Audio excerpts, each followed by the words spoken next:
हम लोग स्कूल में थे तो एक गाना बड़ा प्रचलित हुआ था, भंवरे ने खिलाया फूल, फूल को ले गया हिंडनबर्ग। 20 साल की मेहनत मोदी जी,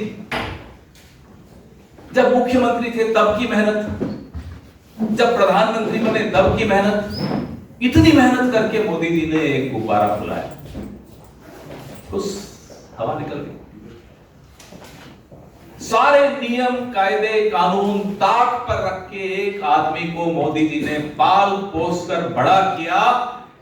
आज क्या हुआ?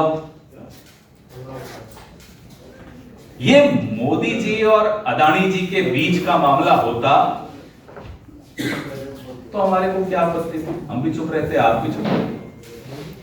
अब तो आप भी नहीं चुप रह सकते, हम भी नहीं चुप रह सकते, क्योंकि ये मामला अब एक एक भारतवासी के पसीने से कमाई धनराशि जो अब खतरे में पड़ गई है एलआईसी के माध्यम से, यह मामला वहां तक जाए, हमारी आपकी जेब तक जाए। एलआईसी की विज्ञापन तो हम बचपन में वो भी सुनते हुए आते थे, जिंदगी के साथ भी, जिंदगी के बाद भी। अब उसका भी टैगलाइन बदलनी पड़ेगी। जिंदगी के साथ थी, अब अडानी जी के साथ है। ये एलआईसी की हालत।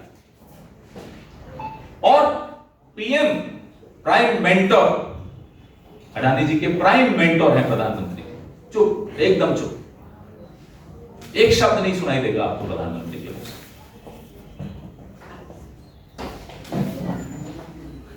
करोड़ों, 40 करोड़ से के लगभग निवेशक जिन्होंने अपनी जमा पूंजी एलआईसी में लगाई थी, उनके भविष्य का सवाल। और एलआईसी में जो अडानी एंटरप्राइजेज है, 1% से बढ़ाकर एलआईसी ने 4.23% अपना निवेश कर दिया। किसके इशारे पे किया? क्यों किया? अडानी टोटल गैस में 1% से बढ़ाकर 5.96 लगभग 6% कर दिया। दुल्हन भाई जो पिया मन भाग, कहीं से तो इशारा हुआ होगा। अडानी ट्रांसमिशन में एलआईसी ने 2.42 से बढ़ाकर 3.65% निवेश किया और अडानी ग्रीन एनर्जी में 1% से बढ़ाकर 1.28% कर दी। मेहरबान, पूरी तरह से मेहरबान। तो हमने देखा, ये रिपोर्ट पिछले हफ्ते आई, आप सबने पढ़ी, हमें कुछ समय लगा पढ़ने में। मोदी जी से हम ये कह रहे हैं, आप अपने परम मित्र को धोखा देते हो, नहीं देते, वो आप जानो। लेकिन भारत के निवेशकों और एलआईसी के करोड़ों पॉलिसी होल्डर्स, एसबीआई के 45 करोड़ खाता धारकों को धोखा मत दीजिए, क्योंकि आपकी चुप्पी ये दिखाती है कि आप उन्हें भी धोखा दे रहे हो। 3 बड़े तथ्य हम सबके सामने हैं। ये जो अमेरिका की हिंडनबर्ग रिसर्च रिपोर्ट आई, सबसे बड़ा कॉर्पोरेट फ्रॉड का उन्होंने इल्जाम लगाया अडानी जी पर, जिसमें 42 गुना ओवर वैल्यू करके शेयर उन्होंने अपने पेश किए, ये बताया गया। 42 गुना, कोई छोटी बात नहीं होती। और डेट फ्यूल्ड बिजनेस, जितनी बिजनेस है आपकी वो कर्जा लेकर, कर्जा भी आपने लिया तो 30% सरकारी बैंकों से लिया, 8% निजी बैंकों से। आप सोचिए कि किसका पैसा है? आप जो बैठे हैं ना, मेहनत कर रहे हैं कलम हाथ में लेकर और कैमरा हाथ में लेकर, ये आपका पैसा है।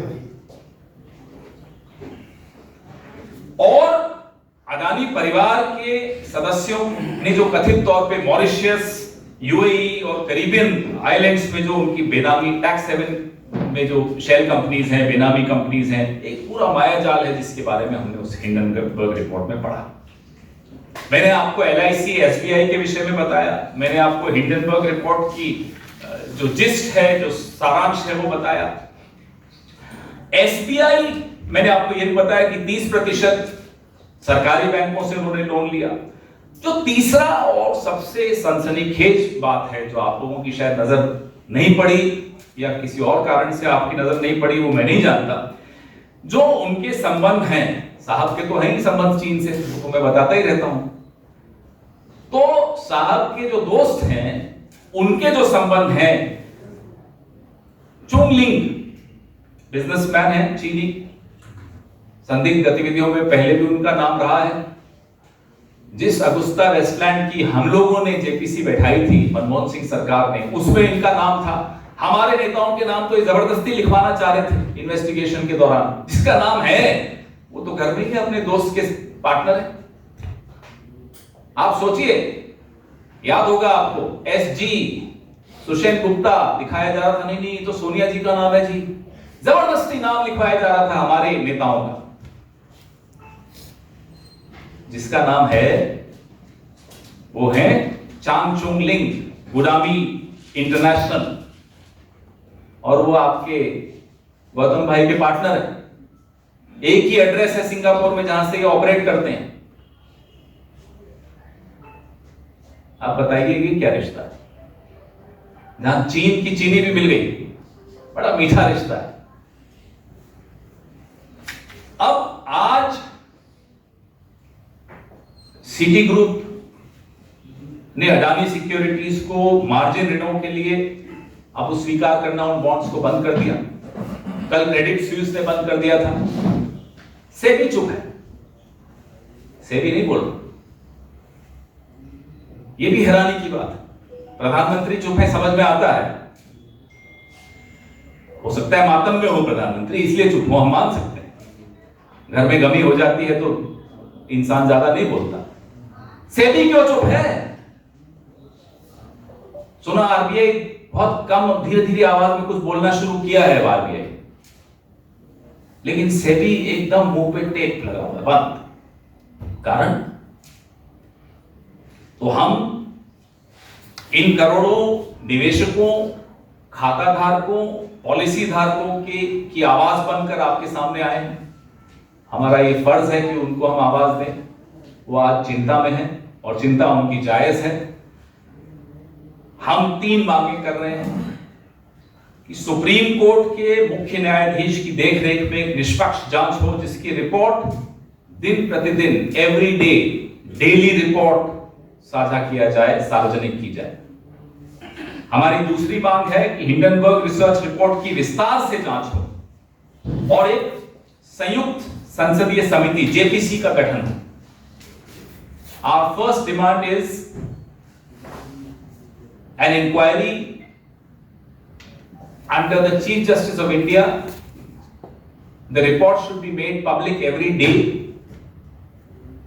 Our second demand is a JPC to look into the findings of the Hindenburg research report. हमारी तीसरी मांग है LIC और SBI और अन्य राष्ट्रीय बैंकों में जो अडानी जी का जोखिम भरा निवेश है अडानी जी की कंपनियों में, उस पर संसद में गहन रूप से चर्चा की जाए और निवेशकों को सुरक्षित करने के लिए उचित कदम उठाए जाए। There should be a comprehensive discussion in the parliament on the exposure of our government banks, our nationalized banks, of LIC. There should be a comprehensive discussion in the parliament on this, and ways should be found out to protect the interests of the investors in these, in LIC and in our nationalized banks. Our leader, हमारे नेता राहुल गांधी लगातार, आज से नहीं, पिछले 9 साल से जब भी वो मुखातिब हुए हैं प्रेस को या देश को अन्य प्लेटफॉर्म्स पर, लगातार सूट बूट की सरकार, मित्र काल, हम तो हमारे लिए बोलते चले आए हैं और चेतावनी के स्वर उन्होंने आज से कई महीनों पहले दे दिए थे कि साहब ऐसी सिचुएशन आ सकती है, ऐसी परिस्थिति आ सकती है। लगातार वो यह भी कहते आए हैं कि हम कॉर्पोरेट जगत के खिलाफ नहीं है, हम मोनोपोलीज के खिलाफ हैं, हम क्रोनी कैपिटलिज्म के खिलाफ हैं, और जो चुनिंदा अरबपतियों को आप नियम बदल कर लाभ पहुंचाते हो, हम उसके खिलाफ हैं। हम फिर से दोहरा रहे हैं राहुल गांधी जी की वो चेतावनियां इस सरकार को फिर से याद कराने की कोशिश कर रहे हैं कि याद रखिए, हमारे नेता ने यह बात भी, जैसे कि कोविड के विषय में पहले ही बता दिया था, तमाम ऐसी बीमारियों के विषय में वो पहले ही बता देते हैं, चेतावनी दे देते हैं। आपके सवाल, और you want me to read it in English?